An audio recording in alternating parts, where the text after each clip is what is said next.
Bismillahirrahmanirrahim.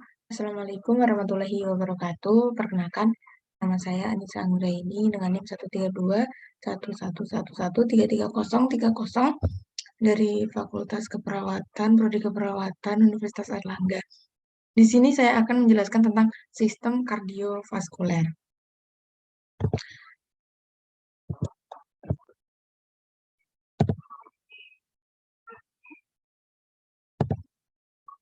Nah, sebelumnya sistem kardiovaskuler itu apa sih? Jadi, sistem kardiovaskuler merupakan sistem yang memberi fasilitas proses pengangkutan sebagai substansi dari dan ke sel-sel tubuh. Sistem ini terdiri dari organ penggerak yang disebut dengan jantung dan sistem saluran yang terdiri dari arteri yang mengalirkan darah dari jantung dan vena yang mengalirkan darah menuju ke jantung. Nah, berikutnya ada anatomi sistem kardiovaskuler. Yang pertama yaitu, nah jadi anatomi ini kita nanti akan membahas tentang jantung ya. Yang pertama ada bentuk dan ukuran dari jantung. Jantung merupakan organ utama dalam sistem kardiovaskuler ini. Ukuran panjangnya kira-kira 12 cm dengan lebar 8 sampai 9 cm serta tebal kira-kira 6 cm.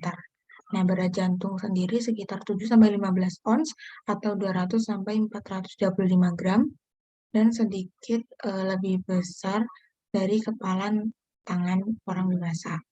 Selaput yang membungkus jantung disebut dengan perikardium, di mana terdiri antara lapisan fibrosa dan serosa. Dalam vakum, perikardi berisi 50 cc yang berfungsi sebagai pelumas agar tidak ada gesekan antara perikardium dan epikardium. Epikardium adalah lapisan paling luar dari jantung. Lapisan berikutnya adalah lapisan miokardium, di mana lapisan ini adalah lapisan yang paling tebal. Lapisan terakhirnya yaitu lapisan endokardium.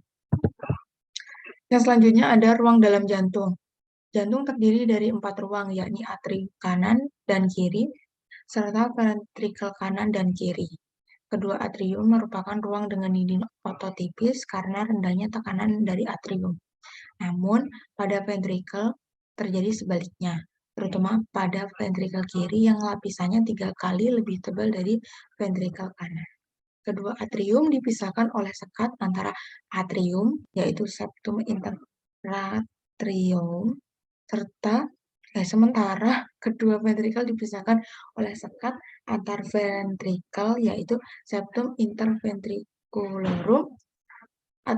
Atrium dan ventrikel pada masing-masing sisi jantung berhubungan satu sama lain melalui suatu penghubung yang disebut orifisium atrioventrikuler.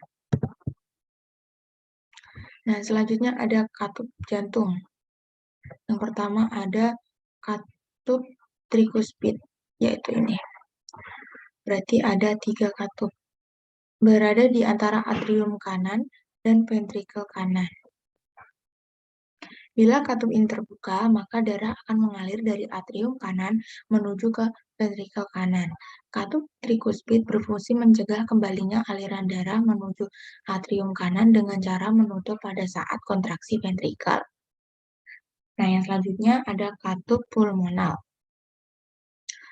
Katup pulmonal ini terdapat pada pangkal truncus pulmonalis. Terdapat katup pulmonalis yang terdiri dari 3 katup yang terbuka bila ventrikel kanan berkontraksi dan menutup bila ventrikel kanan berelaksasi, sehingga memungkinkan darah mengalir dari ventrikel kanan menuju arteri pulmonalis. Yang selanjutnya ada katup bikuspid. Katup bikuspid atau katup mitral mengatur aliran darah dari atrium kiri menuju ventrikel kiri. Dan yang selanjutnya ada katup aorta. Katup aorta terdiri dari 3 daun katup yang terdapat pada pangkal aorta. Katup ini akan membuka pada saat ventrikel kiri berkontraksi sehingga darah akan mengalir ke seluruh tubuh. Sebaliknya, katup akan menutup pada saat ventrikel kiri berelaksasi sehingga mencegah darah masuk kembali ke dalam ventrikel kiri. Yang selanjutnya ada komponen dan pusat picu jantung. Yang pertama ada komponen induksi jantung, yaitu ada sinoatrial, kedua ada atrioventrikular, ada RA, LA, RV, LV atau eh, arteri kanan, arteri kiri, ventrikel kanan, dan ventrikel kiri. Dan yang selanjutnya ada pitchmaker atau pusat picu jantung. Fungsi utama jantung adalah memompa darah ke seluruh tubuh, di mana pada saat memompa, jantung-jantung otot atau miokardium yang bergerak. Untuk fungsi tersebut, otot jantung mempunyai kemampuan untuk menimbulkan rangsangan listrik. Aktivitas kontraksi jantung untuk memompa darah ke seluruh tubuh selalu didahului oleh aktivitas listrik. Aktivitas listrik ini dimulai pada nodus sinoatrial atau nodus SA yang terletak pada celah antara vena cava superior dan atrium kanan. Pada nodus SA mengawali gelombang depolarisasi secara spontan sehingga menyebabkan timbulnya potensial aksi yang disebarkan melalui sel-sel otot atrium, nodus atrioventrikular atau nodus AV, berkas His, serabut Purkinje, dan akhirnya ke seluruh otot ventrikel. Yang selanjutnya ada saraf jantung.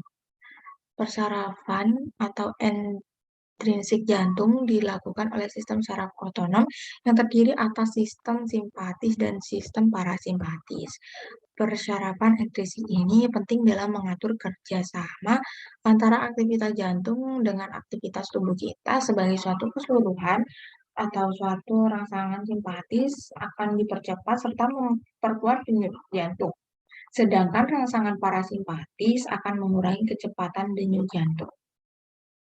Nah, komponen-komponen nervus simpatis adalah sebagai berikut. Yang pertama ada nervus cardiacus sympathic cervicalis superior.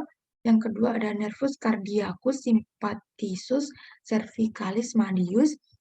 Yang berikutnya ada nervus cardiacus sympathius cervicalis inferior, dan yang terakhir ada nervus cardiacus sympathisi thoracic.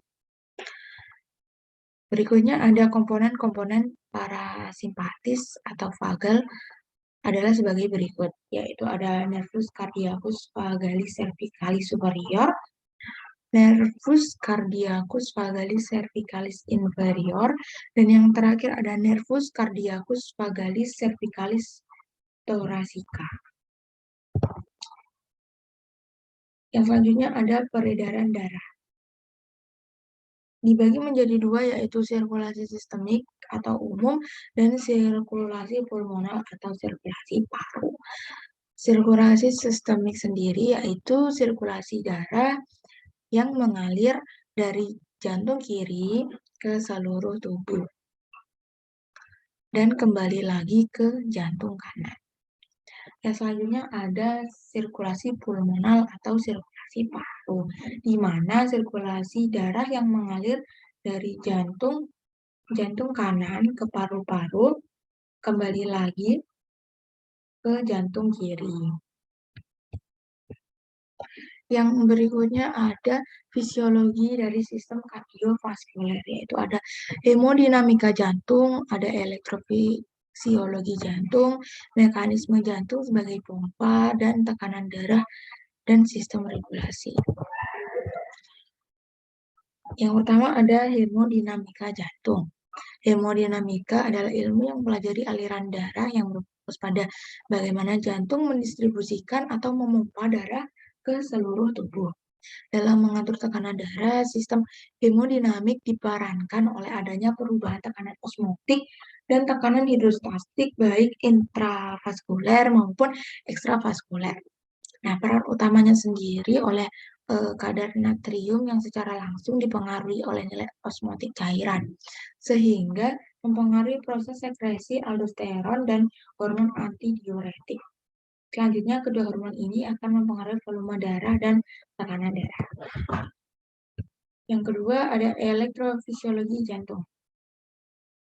Aktivitas listrik jantung merupakan akibat dari perubahan permeabilitas membran sel yang memungkinkan pergerakan ion-ion melalui membran tersebut.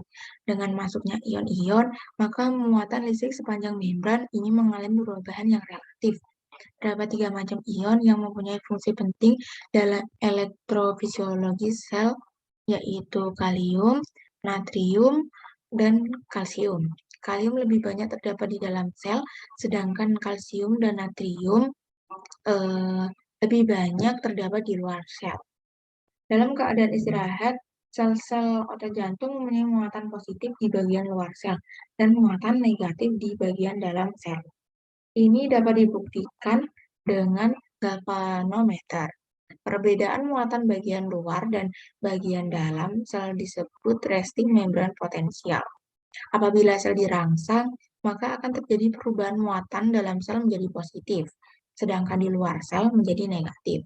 Nah, proses terjadinya perubahan muatan akibat rangsangan dinamakan depolarisasi ini. Setelah itu, rangsangan sel berusaha kembali pada keadaan muatan semula. Proses ini dinamakan repolarisasi. Seluruh proses tersebut dinamakan aksi potensial. Yang selanjutnya ada elektrofisiologi jantung.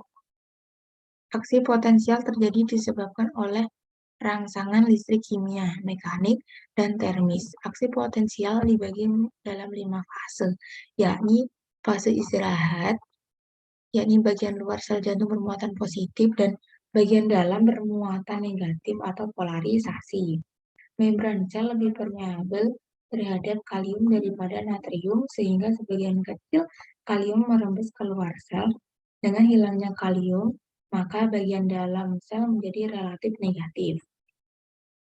Yang selanjutnya, fase depolarisasi atau fase cepat disebabkan oleh meningkatnya permeabilitas membran terhadap natrium.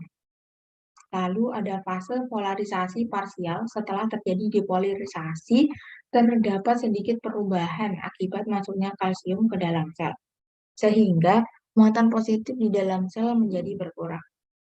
Yang selanjutnya ada fase plato, yaitu keadaan stabil, yaitu apabila terdapat keseimbangan antara ion positif yang masuk dan yang keluar.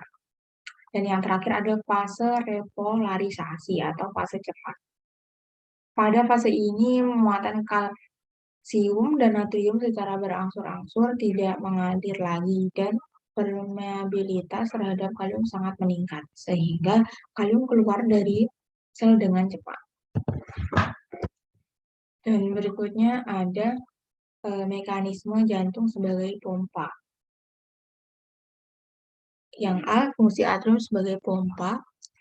Kontraksi atrium mengadakan pengisian tambahan 30% karena atrium berfungsi hanya sebagai pompa primer dan meningkatkan efektivitas ventrikel sebagai 20. Selanjutnya fungsi ventrikel sebagai pompa. Selama sistol ventrikel, jumlah darah tertimbun dalam atrium karena katup atrium ke vertikal tertutup. Tepat setelah sistolik terakhir, tekanan ventrikel turun kembali sampai tekanan diastolik yang rendah. Yang berikutnya ada pengosongan ventrikel selama sistol. Selama periode ini terjadi kontraksi pada ventrikel tetapi tidak terjadi pengosongan. Periode ini dinamakan periode kontraksi sistemik. Selanjutnya ada periode ejeksi. Bila tekanan ventrikel kiri meningkat di atas 80 mmHg, tekanan ventrikel dekstra sedikit di atas 8 mmHg. Tekanan ventrikel sekarang mendorong membuka katup semilunaris segera. Darah mulai dikeluarkan dari ventrikel, sekitar 60% terjadi pengosongan selama seperempat pertama sistol dan 40%. Sisanya dikeluarkan selama 2/4, berikutnya 3/4 bagian sistol ini dinamakan periode ejeksi. Yang berikutnya ada diastol, selama 3/4 terakhir diastol, ventrikel hampir tidak ada aliran darah dari ventrikel masuk ke arteri. Besar walaupun otot ventrikel tetap berkontraksi. Relaksasi isometrik atau isovolemik. Pada akhir sistol, relaksasi ventrikal mulai dengan tiba-tiba memungkinkan tekanan dalam ventrikel turun dengan cepat. Yang keempat ada tekanan darah dan sistem regulasi. Selisih antara tekanan sistolik dan diastolik disebut tekanan pulse pressure. Misalnya tekanan diastolik 120 mmHg dan tekanan diastolik 80 mmHg. Maka tekanan nadi sama dengan 40 mmHg. Tekanan darah umumnya tidak selalu tetap berubah dari waktu ke waktu sesuai dengan keadaan kesehatan. Tekanan nadi juga akan berubah selaras dengan perubahan tekanan darah seseorang. Aktivitas pompa jantung berlangsung dengan cara mengadakan kontraksi dan relaksasi, sehingga menimbulkan perubahan tekanan darah dalam sistem sirkulasi tersebut. Pada perekaman tekanan di dalam sistem arteri, tampak kenaikan tekanan arteri sampai pada puncaknya, sekitar 120 mmHg. Tekanan ini disebut dengan sistol. Kenaikan ini menyebabkan aorta mengalami distensi sehingga tekanan di dalamnya turun sedikit. Pada saat diastol, ventrikel tekanan aorta cenderung menurun sampai dengan 80 mmHg. Tekanan ini dalam pemeriksaan disebut dengan tekanan diastolik. Dengan adanya perubahan ini pada siklus jantung, inilah yang menyebabkan terjadinya aliran darah di dalam sistem sirkulasi tertutup pada tubuh manusia.